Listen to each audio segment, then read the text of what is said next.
Hello guys, welcome to our channel. இப்போதான் நம்ம வந்து குஷ்பு இட்லியும் குருமாவும் பார்த்தோம். குஷ்பு இட்லி வந்து குருமாவுக்கு நல்ல மேட்ச். அப்படியே நாங்கள் வந்து ஒரு குட்டி ஆப்பம் மாதிரி எதனா ட்ரை பண்ணலாம் அப்படின்னு சொல்லிட்டு ரவாவில் வந்து ஆப்பம் மாவு ரெடி பண்ணி வச்சுருக்கோம். இந்த மாவோட ரெசிபி வந்து இதோட டிஸ்கிரிப்ஷன்லேயே கொடுக்குறோம், நீங்கள் செக் பண்ணிக்கோங்க. இதோட டிஸ்கிரிப்ஷனில் வரலனாலும் நெக்ஸ்ட் வீடியோவில் போடுறோம். இதை வந்து ஆப்பம்னு சொல்லுவோம், தோசைன்னு கூட சொல்லிக்கலாம். தோசையை எப்படி ஊற்றுறதுன்னு வாங்க பார்க்கலாம். கல் நல்லா காஞ்சிருச்சு காய்ஸ். இப்போ நம்ம வந்து மாவு வந்து ஊற்றிக்கலாம். பாருங்க,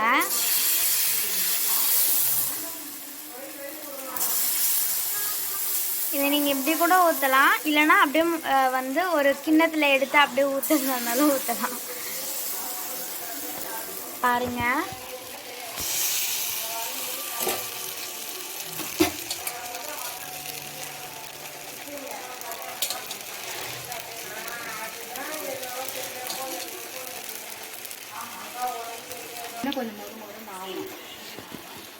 மூடி வச்சு கொஞ்சம் எடுத்தோம், பட் அது கொஞ்சம் வேகலை, அதனால் திருப்பியும் வந்து மூட போகிறோம்.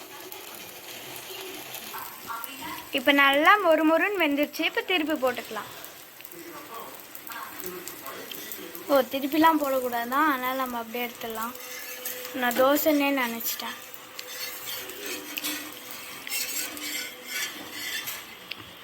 அவ்வளோதான், நம்மளோட கிறிஸ்பியான மொறு ஆப்பம் ரெடி.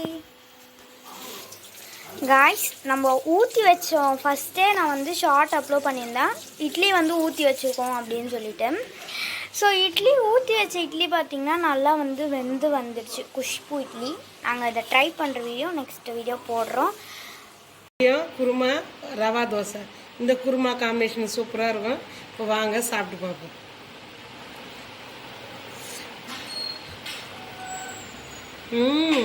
சூப்பர், அருமையாக இருக்குது.